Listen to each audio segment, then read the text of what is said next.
श्री ज्ञानेश्वरी अध्याय 6 आत्मसंयम योग ओव्या 451 ते 475.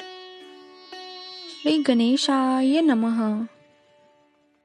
जे विवेक द्रुमाचे मुळी बैसले आहाते नित्यफळी, तया योगियांची आकुळी जन्म पावे.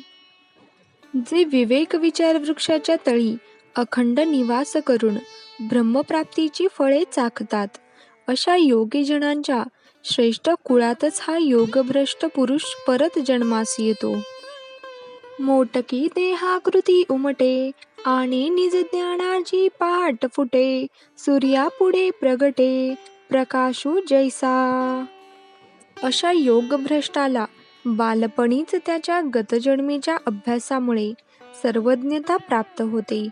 ज्याप्रमाणे सूर्योदयापूर्वीच प्रभा फाकत जाते, तसे याचे आत्मज्ञान हे बालपणापासूनच दिसू लागते.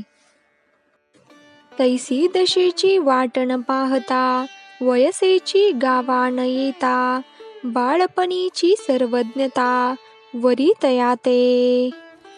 असा हा मूळचाच तयार झालेला पुरुष, हा जणू वयात येण्यापूर्वीच त्याला सर्वज्ञता ही बाल असतानाच माळ घालते.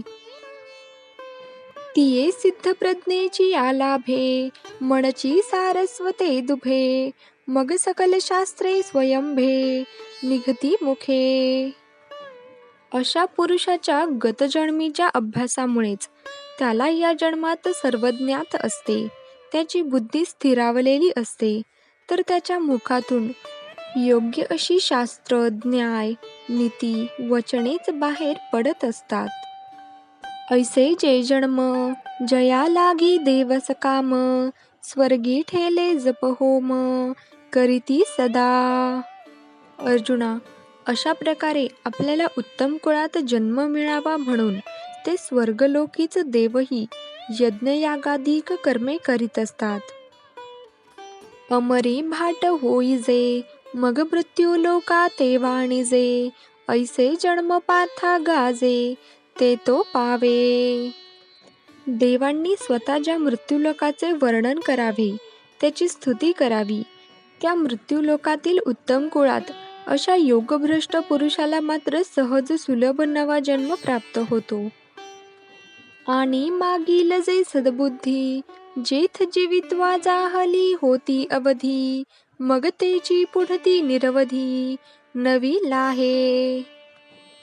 दुसरी विशेष गोष्ट या योगी पुरुषाच्या बाबतीत अशी घडत असते की पूर्वजन्मात त्याचा अंत ज्यावेळी झालेला असतो, तोवरची त्या अभ्यासाने मिळालेली सद्बुद्धी त्याला या नव्या जन्मात पुन्हा प्राप्त होते. तेथ सदैवा आणि पायाळा, वरी दिव्यांजन होय डोळा, मग देखे जैसी अवलीला पाताळ धने. त्यामुळे अधीन भाग्यवान, पायाळू आणि दिव्यदृष्टी प्राप्त झालेल्या माणसाला जसे भूमीतले लपलेले धन दिसते, तैसे दुर्भेद जे अभिप्राय का गुरुगम्य हनठाय, तेथ सौरसेवी न जाय बुद्धी तयाची. त्याप्रमाणे जे ज्ञान गुरुमुखातून लाभल्याशिवाय मिळत नाही, असे गृह्यतम ज्ञान अशा भाग्यवंत योगभ्रष्टास या जन्मी सहज प्राप्त होते. त्याच्या बुद्धीस त्या गोष्टी अनायासे ज्ञात होतात. बळिये इंद्रिये येती म्हणा, मन एकवटे पवना, पवन सहजे गगना मिळोची लागे. अशा पुरुषाची इंद्रिये ही पूर्णपणे मनाच्या अधीन असतात. त्याचे मन प्राणवायूत ऐक्य पावते. त्याचा प्राणवायू अल्पसाधनेनेच चिदाकाशात मिळतो. ऐसे नेनो काय अपैसे, तया तेची कीजे अभ्यासे, समाधी घरपुसे माणसाचे. आता या अशा गोष्टी त्याला सहज कशा मिळतात म्हणून जरी तू विचारशील, तर त्याचे उत्तर एकच की त्याचा गतजन्मीचा झालेला अभ्यास तोच त्याला या जन्मात हे लाभ घडवून देतो. अरे इतकेच नाही, तर समाधीचे परमसुख हे स्वतः या योगभ्रष्टास या जन्मात शोधत येते. जाणीजे योगपीठीचा भैरवू, काय हा आरंभ रंभेचा गौरवू, की वैराग्य सिद्धीचा अनुभवू, रूपा आला. असा योगी म्हणजे जगताचा प्रारंभ घडविणारा हा रंभा अर्थात देवी पार्वती, तिचा गौरव करणारा हा जणू योगपीठाचा शिवशंकर किंवा वैराग्याची जणू प्रगटलेली मूर्तीच जणू असे भासते. हा संसारू उमाणिते माप, का अष्टांग सामग्रीचे द्वीप, जैसे परिमळेची धरिजे रूप, चंदनाचे. हा पुरुष म्हणजे संसार प्रपंच मोजण्याचे माप किंवा अष्टांग योगाची साधना दाखविणारा मार्गदर्शक दीपच असतो. तैसा संतोषाचा काय घडिला, की सिद्धी भांडारी हुणी काढिला, दिसे तेने माने रूढला, साधक दशे. असा हा योगी म्हणजे ज्याने कठोर साधनेने धैर्य प्राप्त केले असा सिद्ध साधक, संतोषाचा जणू काय एखादा पुतळाच किंवा सकल सिद्धीच्या भांडारातले एक दिव्य रत्नच असतो. त्याला हे असे अलौकिकत्व का प्राप्त झालेले असते, तर त्याने त्याच्या साधना अभ्यासाने कोट्यावधी वर्षाची हजारो जन्मांचा प्रतिबंध दूर करून आत्मसिद्धीचा किनारा गाठलेला असतो. म्हणून साधन जात आघवे, अनुसरे तया स्वभावे, मग आयतिये बैसे राणीवे, विवेकाचिये. त्या पूर्वाभ्यासाने आणि भाग्याने त्याला या जन्मी सर्व साधने सहज प्राप्त होतात. तो विवेक, वैराग्य आणि विचारांच्या स्थिर बैठकीवर विसावलेला असतो. पाठी विचारी तया वेगा, तो विवेको ही ठाके मागा, मग अविचारणीय ते आंगा, घडोनी जाय. त्यांच्या विचारांना इतका वेग येतो की विवेक मागे पडतो आणि जे विचारांच्याही पलीकडचे ते ब्रह्म तो स्वतः अनुभवत असतो.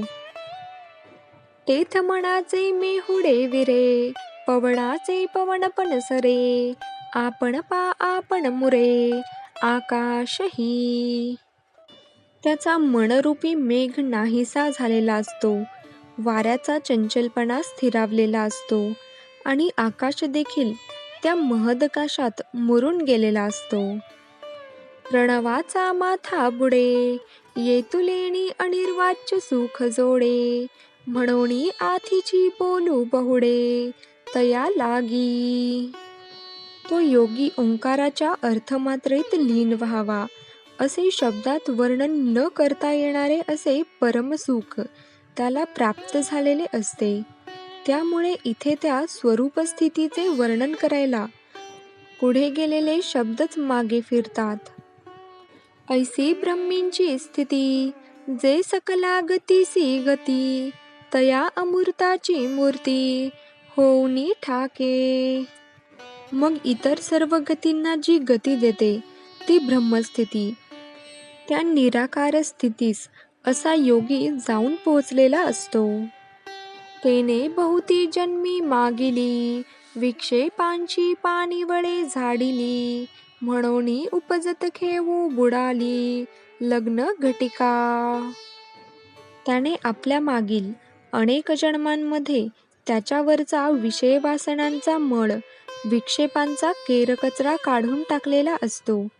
तो जीव थोड्या थोड्या साधना उपासनेने शुद्ध पवित्र होत आलेला असतो, म्हणून त्याला या जन्मात लवकर ब्रह्मस्थितीची गाठ पडते. आणि तद्रूपतेसी लग्न, लागोनी ठेले अभिन्न, जैसे लोपले अभ्र गगन, होऊनी ठाके. त्याचे या जन्मात तद्रूपतेशी लग्न लागते. तो अभिन्न अशा ब्रह्म ऐक्य अवस्थेला प्राप्त करता होतो. मेघ दूर झाल्यावर जसे आकाशात निरभ्र होते, तैसे विश्व जेथ होये, मागवते जेथ लया जाये, जिथे विद्यमानेची देहे जाहला तोगा. त्याचप्रमाणे या योगी पुरुषाची जिथून सकल विश्व उत्पन्न होते व पुनरपि जिथे ते लोप पावते त्याच्याशी हा योगी एकरूप होऊन जातो. अर्जुना, विशेष म्हणजे त्याची ही साधना सुद्धा देहाच्या साहाय्यानेच पूर्ण होते. जया लाभाची आशा करुणी धैर्य बाहूंचा भरवसा घालीत षटकर्मांचा धारसा कर्मनिष्ठ. ज्या लाभासाठी कर्मनिष्ठ उपासक हे त्यांच्या जवळच्या धैर्यरूपी बाहुबलावर कर्ममार्गाच्या प्रवाहामध्ये उडी घेतात. काजिये एक वस्तू लागी बाणोनी ज्ञानाची वज्रांगी झुंजत प्रपंचेशी समरंगी ज्ञानिये गा. किंवा ज्या एका वस्तूची प्राप्तीसाठी ज्ञानमार्गी पुरुष ज्ञानाचे कवच अंगी धारण करून संसार प्रपंचातील ज्ञानाशत्रूंच्या सोबत लढतात, झगडतात. जय जय राम कृष्ण हरी.